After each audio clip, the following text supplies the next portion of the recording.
அனைவருக்கும் வணக்கம். சென்னையில் நேற்று நடந்த அந்த எம்எம் கேட்வே கோயம்பேடு நடந்த நிகழ்ச்சியை பற்றி பார்க்கலாம் வாங்க.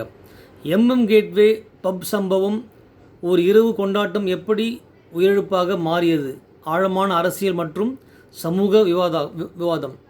சென்னையின் கோயம்பேடு பகுதியில் உள்ள MM gateway Chennai gateway hotel pub பகுதியில் தொடங்கிய தகராறு இறுதியில் 18 வயது இலங்கை தமிழ் பெண் யான்சியின் உயிரை பறித்த சம்பவம் தமிழ்நாட்டையே அதிர்ச்சியில் ஆழ்த்தியுள்ளது.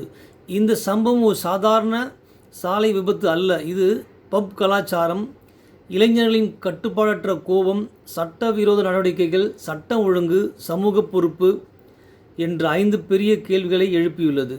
என்ன நடந்தது அந்த எம்எம் கேட்வே பப்பில்? தகவல்கள்படி 18 வயது யான்சி தனது நண்பர்களுடன் கோயம்பேடு பகுதியில் உள்ள ஒரு பப்பிற்கு சென்றுள்ளார். அங்கு மற்றொரு இளைஞர் குழுவுடன் வாக்குவாதம் ஏற்பட்டுள்ளது. பின்னர் அது தள்ளுமுள்ளு மற்றும் மோதலாக மாறியுள்ளது. பவுன்சர்கள் தலையிட்டு இரு தரப்பினரையும் வெளியே அனுப்பியுள்ளனர். ஆனால் பிரச்சனை அங்கேயே முடியவில்லை. வெளியே வந்த பிறகும் தகராறு தொடர்ந்துள்ளது. பின்னர் ஒரு தரப்பு இருசக்கர வாகனத்தில் சென்றபொழுது மற்றொரு தரப்பு காரில் பின்தொடர்ந்ததாக போலீஸ் விசாரணை தெரிய வந்துள்ளது. அதன் தொடர்ச்சியாக கார் மோதியதில் யான்சி உயிரிழந்தார். 18 வயது பெண் எப்படி பப்புக்குள் அனுமதிக்கப்பட்டார்? இதுதான் தற்போது மிகப்பெரிய கேள்வி. சில ஊடகங்கள் அறிக்கைகளின்படி 17 மற்றும் 18 வயது இளைஞர்கள் அந்த பப்பில் இருந்ததாகவும் சிறார்களுக்கு மது வழங்கப்பட்டிருக்கலாம் என்ற குற்றச்சாட்டுகளும் எழுந்துள்ளன. இது உண்மை என நிரூபிக்கப்பட்டால் இது வெறும் விபத்து வழக்கு அல்ல, அது எக்சைஸ் விதிமுறை மீறல், சிறார்களை அனுமதித்த குற்றம், சட்டவிரோத மதுபான சேவை என்ற கோணங்களிலும் செல்லலாம். பப் நிர்வாகம் மீது கேள்வி.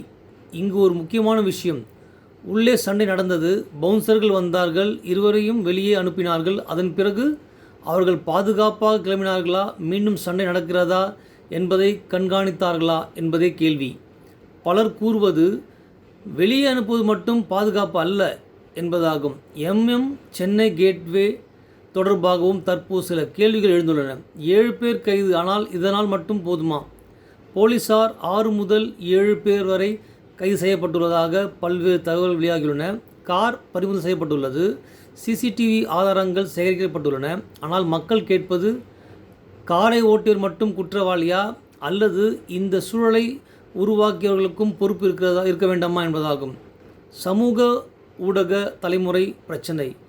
இன்று பல இளைஞர்களுக்கு கோப கட்டுப்பாடு குறைவு, உடனடி ஆவேசம், கும்பல் மனநிலை, ஆணவம் அதிகரித்து வருவதாக சமூக ஆர்வலர்கள் கூறுகின்றனர். Instagram reels, shorts, social media heroism போன்றவை சிலரிடம் போலியான ஆணவ வாழ்க்கை உணர்வை உருவாக்குகிறது. சிறிய வாக்குவாதம் கூட உயிரிழப்பாக மாறும் நிலை உருவாகிறது. இலங்கை தமிழ் அகதி குடும்பத்தின் துயரம்.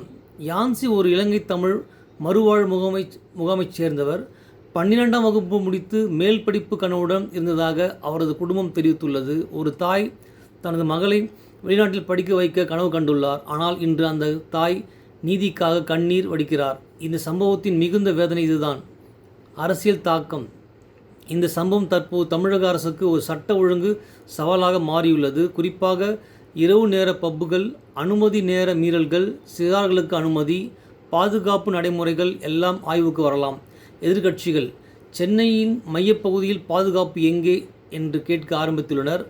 இறுதியாக நம்ம சொல்வது, எம்எம் கேட்வே பப் சம்பவம் ஒரு தனிப்பட்ட குற்றச்சம்பவம் அல்ல. இது மது கலாச்சார எச்சரிக்கை, இளைஞர்கள் பொறுப்பின்மை, பாதுகாப்பு குறைபாடு, சட்டம் ஒழுங்கு சவால், சமூக விழிப்புணர்வு தேவை என்ற அனைத்தையும் வெளிச்சத்துக்கு கொண்டு வந்துள்ளது. 18 வயது யான்சின் உயிர் திரும்ப வராது. ஆனால் அந்த உயிரிழப்பு ஒரு பெரிய கேள்வியை தமிழக சமூகத்திடம் கேட்கிறது. கொண்டாட்டம் என்ற பெயரில் நாம் எதை நோக்கி சென்று கொண்டிருக்கிறோம்?